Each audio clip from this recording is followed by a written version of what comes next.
آپ تصور کیجئے جب ایک ریاستی وزیر کو پینے کے لیے ایکسپائرڈ واٹر بوتل دی جا سکتی ہے تو پھر عام آدمی کا کیا ہوگا؟ مدھیہ پردیش کے وزیر فوڈ اینڈ سول سپلائز کے ذریعے طلب کی گئی جائزہ میٹنگ میں ایکسپائرڈ واٹر بوتلیں رکھی گئی تھیں. میٹنگ میں موجود میڈیا نمائندوں نے اس جانب وزیر موصوف کی توجہ دلائی. جواب میں وزیر نے کہا کہ معاملے کی تحقیقات کی جائے گی.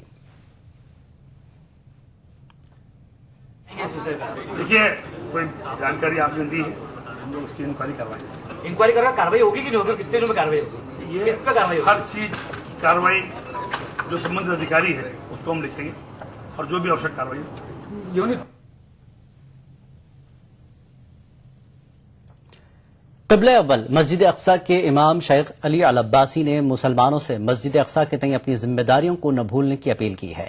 امام مسجد اقصی سابق مرکزی وزیر سی ایم ابراہیم کی دعوت پر بنگلورو پہنچے ہیں. علی العباسی نے کہا کہ مسجد اقصی کو اسرائیل کے قبضے سے آزاد کرانے کے لیے عالمی طاقتوں پر دباؤ ڈالنے کی ضرورت ہے. اس موقع پر علی العباسی نے تعلیمی میدان میں ہندوستان کی ترقی کو سراہا. مسجد اقصی میں کل 5 عامر کرام موجود ہیں اور تقریباً 300 ملازمین مسجد کے لیے خدمات انجام دے رہے ہیں.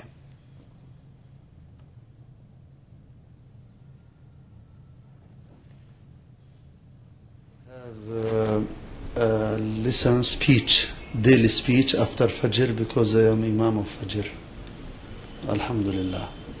And also we care about other things, about the problems in Masjid al-Aqsa, about administration, managements.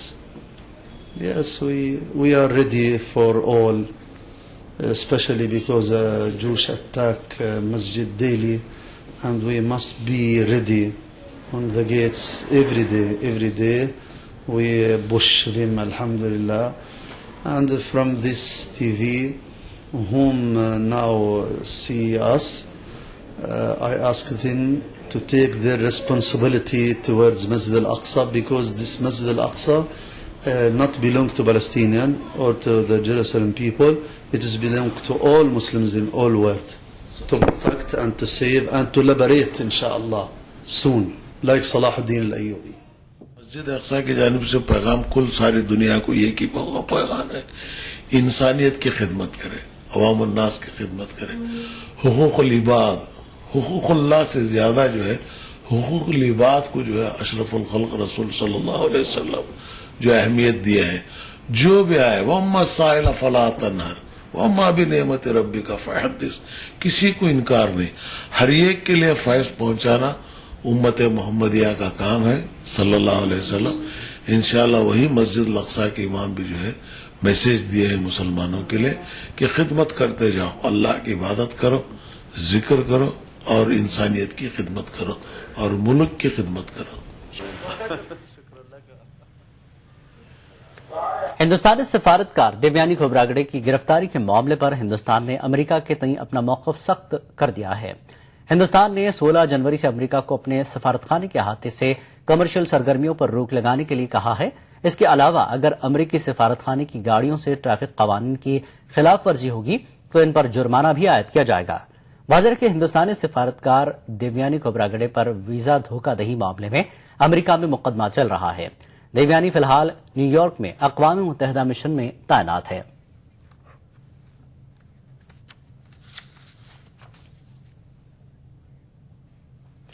Iraq کے دارالحکومت بغداد میں قہوہ خانے پر ایک بندوق بردار کی فائرنگ میں کم از کم 12 افراد ہلاک ہو گئے ہیں. مہلوکین میں 7 خواتین بھی شامل ہیں. ذرائع کے مطابق مشرقی بغداد میں واقع زائگونا بلڈنگ کے ایک اپارٹمنٹ میں یہ قہوہ خانہ قائم تھا. قابل غور بات ہے کہ گزشتہ برس مئی میں بھی اس قہوہ خانے میں ایک بندوق بردار کی فائرنگ میں 12 افراد ہلاک ہوئے تھے. عراق میں القاعدہ سے منسلک گروپ نے سنی مزاحمت کاروں کو ہتھیار نہ ڈالنے کا مشورہ دیا ہے. ایک آڈیو پیغام میں جاری کرتے ہوئے عراقی حکومت کے خلاف محاذرہ مسلح گروپوں سے کہا گیا کہ وہ اپنی جدوجہد جاری رکھیں. آڈیو پیغام میں مزید کہا گیا ہے کہ اگر اب ہتھیار ڈال دیے گئے تو انہیں غلام بنایا جائے گا. واضح ہے کہ عراق میں حکومت مخالف قبائلی گروپ اور انتہا پسند تنظیم ISIL نے مسلح جدوجہد کرتے ہوئے انبار صوبے کے فلوجہ میں قبضہ کر لیا ہے, جبکہ صوبائی دارالحکومت رمادی کے چند علاقے بھی ان کے قبضے میں ہے. حالانکہ سیکیورٹی فورسز اور حکومت حامی قبائلی گروپ متعلقہ علاقوں پر دوبارہ کنٹرول کرنے کی فراق میں ہیں, تاہم انہیں ابھی تک کامیابی حاصل نہیں ہوئی ہے.